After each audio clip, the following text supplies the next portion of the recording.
नमस्कार दोस्तों, कलयुग के चमत्कार संतों की वाणी में आप सबका स्वागत है। दोस्तों, हमारे चल रही है शिव महापुराण की कथा, जो कि इस पावन महीने फागुन के महीने में जिसे सुनना अत्यंत कल्याणकारी और पुण्यदायी होता है। हमने ये जाना कि किस प्रकार सूत जी से शौनक आदि ऋषि इस महापुराण की कथा को सुन रहे हैं और किस प्रकार इस कथा को सुनने से भगवान शंकर की पवित्र पावन वाणी को सुनने से, उनके रूप के बारे में सुनने से किस प्रकार देवराज और चंचुला का उद्धार हुआ और चंचुला ने इसी के जरिए अपने पति बिंदु का भी उद्धार करवाया। अब हम सुनते हैं आगे। आज के इस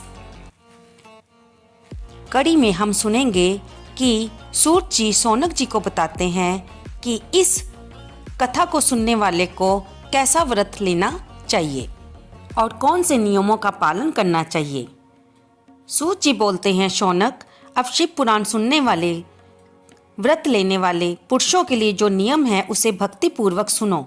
नियम पूर्वक इस श्रेष्ठ कथा को सुनने से बिना किसी विघ्न बाधा के उत्तम फल की प्राप्ति होती है। जो लोग इसे सुनने की इच्छा नहीं रखते, उनका कथा श्रवण में अधिकार ही नहीं है। अतः जब भी इस कथा को सुने, पूरी श्रद्धा और विश्वास से सुने। कथा सुनने की इच्छा वाले लोगों को सबसे पहले इसकी दीक्षा ग्रहण करनी चाहिए। जो लोग नियम से कथा सुने, उनको ब्रह्मचर्य का पालन करना चाहिए। भूमि पर सोना, पत्तल में खाना और प्रतिदिन कथा समाप्त होने पर ही अन्न ग्रहण करना चाहिए। जिसमें शक्ति हो वो पुराण की समाप्ति तक उपवास करे, नहीं तो प्रतिदिन एक समय भोजन कर लेना चाहिए। कथा श्रवण का नियम सुखपूर्वक जैसे सध सके यथाशक्ति अनुसार वैसा ही करना चाहिए। गरिष्ठ अन्न, दाल, जला अन्न, सेम, मसूर, दूषित और बासी अन्न को नहीं खाना चाहिए। जिसने कथा का व्रत रखा हो उस पुरुष को या स्त्री को प्याज, लहसुन, हींग, गाजर, मादक वस्तुएं और अभिक्ष कही जाने वाली वस्तुओं का त्याग करना चाहिए। कथा का व्रत लेने वाला पुरुष काम, क्रोध, लोभ, मोह आदि 6 विकारों को त्याग दे। ब्राह्मणों की निंदा ना करे, पतिव्रता और साधु संतों की निंदा को भी त्याग दे। कथाव्रती पुरुष प्रतिदिन सत्य, शौच, दया, मौन, सरलता, विनय तथा हार्दिक उदारता, इन सद्गुणों को सदा अपनाए रहे। श्रोता निष्काम हो जा सकाम इस कथा को नियम पूर्वक सुने और अपनी अभीष्ट की को प्राप्त करे। निष्काम पुरुष मोक्ष को प्राप्त करता है और सकाम पुरुष अपनी मनोकामना को प्राप्त करता है। दरिद्र, क्षय रोगी, पापी, भाग्यहीन तथा संतान रहित पुरुष भी इस उत्तम कथा को सुने। काक, बंध्या आदि जो 7 प्रकार की दुष्ट स्त्रियां हैं या जिनका गर्भ गिर जाता हो, उनको इस शिव पुराण की उत्तम कथा को सुनना चाहिए। इससे उनका उद्धार होता है। महिषी, शिव पुराण की कथा के पाठ एवं श्रवण संबंधित यज्ञ उत्सव की समाप्ति होने पर श्रोताओं को भक्ति एवं प्रयत्न पूर्वक भगवान शिव की पूजा की करनी चाहिए और इस ग्रंथ की भी पूजा करनी चाहिए। फिर वक्ता की भी पूजा करनी चाहिए और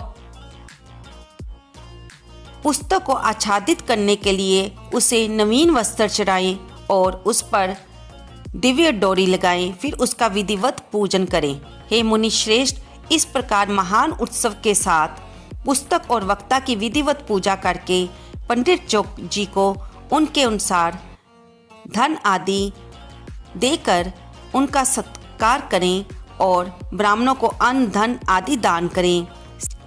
यदि श्रोता विरक्त हो तो उसके लिए कथा समाप्ति के दिन विशेष रूप से उस गीता का पाठ करना चाहिए जिसे श्री रामचंद्र जी के प्रति भगवान शिव ने कहा था। यदि श्रोता गृहस्थ हो तो उस बुद्धिमान को उस श्रवण कर्म की शांति के लिए शुद्धि हविष्य द्वारा होम करना चाहिए। मुने, रुद्र संहिता के प्रत्येक श्लोक द्वारा होम करना उचित है अथवा गायत्री मंत्र से होम करना चाहिए। अगर होम करने की शक्ति ना हो तो विद्वान पुरुष को यथाशक्ति हवनीय हविष्य का ब्राह्मण को दान करें और शिव सहस्त्र नाम स्तोत्र का पाठ करें और उसका श्रवण करें। इससे सब कुछ सफल होता है, इसमें संशय नहीं है। तीनों लोकों में इससे बढ़कर कोई वस्तु नहीं है। कथा श्रवण संबंधित व्रत की पूर्णता की सिद्धि के लिए 11 ब्राह्मणों को मधु मिश्रित खीर भोजन कराएं और उन्हें दक्षिणा दें।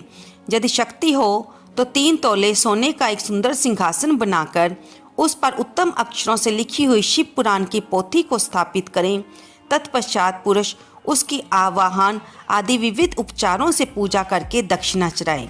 फिर जितेंद्रीय आचार्य को वस्त्र आभूषण एवं गंध आदि से पूजन करके दक्षिणा सहित वह पुस्तक समर्पित कर दे। उत्तम बुद्धि वाला श्रोता इस प्रकार भगवान शिव के संतोष के लिए पुस्तक का दान करे। यदि शक्ति हो तो 3 तोले सोने का एक सुंदर सिंहासन बनवाएं। उस पर उत्तम अक्षरों से लिखी हुई शिव पुराण की पोथी को विधि पूर्वक स्थापित करें। उसके पश्चात विविध उपचारों से पूजा करके दक्षिणा चढ़ाएं। फिर जितेंद्रीय आचार्य को वस्त्र आभूषण एवं गंध आदि से पूजन करके दक्षिणा सहित वह पुस्तक समर्पित कर दें। उत्तम बुद्धि वाला श्रोता इस प्रकार भगवान शिव के संतोष के लिए पुस्तक का दान करें। इस पुराण के उस दान के प्रभाव से भगवान शिव का अनुग्रह पाकर पुरुष भव बंधन से मुक्त हो जाता है। इस तरह विधि विधान का पालन करने पर श्री संपन्न शिव पुराण संपूर्ण फल को देने वाला तथा भोग और मोक्ष का दाता होता है। हे मुनि, शिव पुराण का सारा महत्व जो संपूर्ण अभिष्टों को देने वाला है मैंने तुम्हें कह सुनाया। श्रीमान श्री पुराण सब पुराणों के भाल का तिलक माना जाता है। ये भगवान शिव को अत्यंत प्रिय है। ये भव रोग का निवारण करने वाला है। जो सदा भगवान शिव का ध्यान करते हैं, जिनकी वाणी भगवान शिव के गुणों की स्तुति करती है और जिनके कान उनकी कथा सुनते हैं, उस जीव का ही इस जगत में जन्म लेना सफल है। वे निश्चय ही इस भव सागर से पार हो जाते हैं। भिन्न भिन्न प्रकार के समस्त गुण जिनके सच्चिदानंदमय स्वरूप का कभी स्पर्श भी नहीं कर पाते, जो अपनी महिमा से जगत के बाहर और भीतर भासमान है तथा जो मन के बाहर और भीतर वाणी एवं मनोवृत्ति रूप में प्रकाशित होते हैं, उस अनंत घन स्वरूप परम शिव की मैं शरण लेकर सुख प्राप्त करें। दोस्तों, आपको ये चर्चा कैसी लगी?